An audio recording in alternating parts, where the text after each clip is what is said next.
Welcome! We're going to deal with a case study of a company located in the Colombian city of Medellin, where we will adapt a maintenance plan, focusing in changing and complementing the practices that were being held before, in order to take the first steps to a structured method of maintenance management. We will list and describe the steps taken for the first part of the project, as well as the advances that we have had.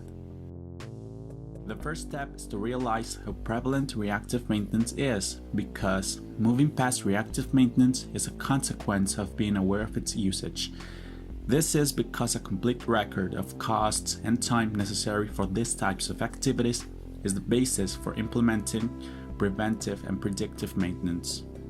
In this context, the solutions we will propose from now on take the preceding prompt as a priority and use this information as the basis for most of the content on the preventive and predictive activities. With the absence of a registration plan, the machinery lifespan is unknown. To deal with this, we're going to investigate about the machinery's technical obsolescence based on the spare parts availability on the national market. With the commercial invoices about the acquirement and change of assets the company has had, we will take advantage of an estimated of hours worked per machine calculated by the knowledge of the usage of the machinery. Using this, we're going to estimate the lifespan of the assets, then, based on the criticality of the asset, evaluate and estimate the cycles among the components before they fail. This information will let us know about the asset's reliability, and it will give us an idea of how worthwhile it is to do an overhaul or change the asset for a new one. At this point, we must identify the most important assets and describe them. Because of this, we will make data sheets for collecting information of the machinery, obtaining such by visiting the plant and interviewing the operators and those responsible. This is done in order to identify the problems each machine has and the components and functions they carry, considering features that are of concern to developing the maintenance plan. For that reason, we did a functional analysis summarized on a function tree of the whole plant, as we can see on the diagram. There are three principal function systems inside the plant: one responsible of the transport and management of resources and products, one that shapes the raw material, and finally one that processes the coatings and paintings of the final product.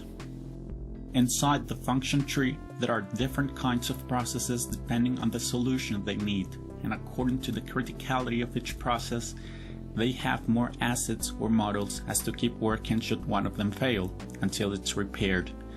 Indeed, all functions are important to the plant's correct performance, but there are a few machines that work more, and their failure represents longer schedules, and failures in deadlines. In other words, considerable costs and efforts can be reduced with the preventive or predictive maintenance. The whole plan can be summarized in an EP, the following diagram that can be seen. The green blocks represent the documents we're going to develop in order to guarantee a correct data flow and portray the links between the agents. The aim of the project is to generate a general maintenance plan, which will be produced with each machine's maintenance plan.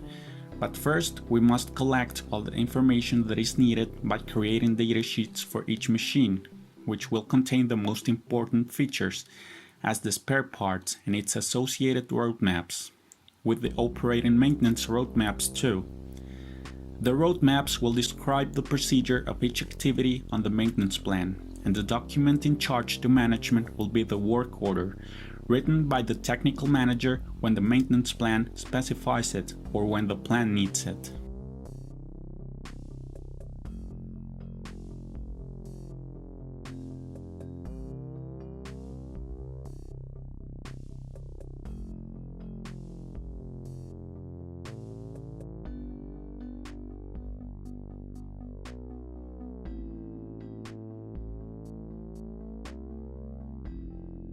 Another way to follow a roadmap is when a failure in the plan occurs and the maintenance operator must act quickly.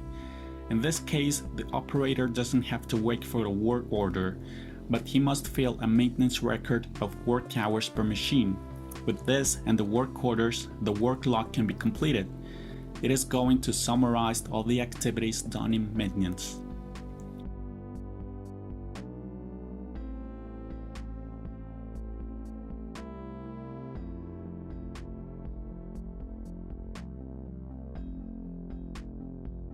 All of this summarized information in the work log will be turned into indicators by the technical accounting software, which are going to give us the failure ratio to analyze and the spare parts they need.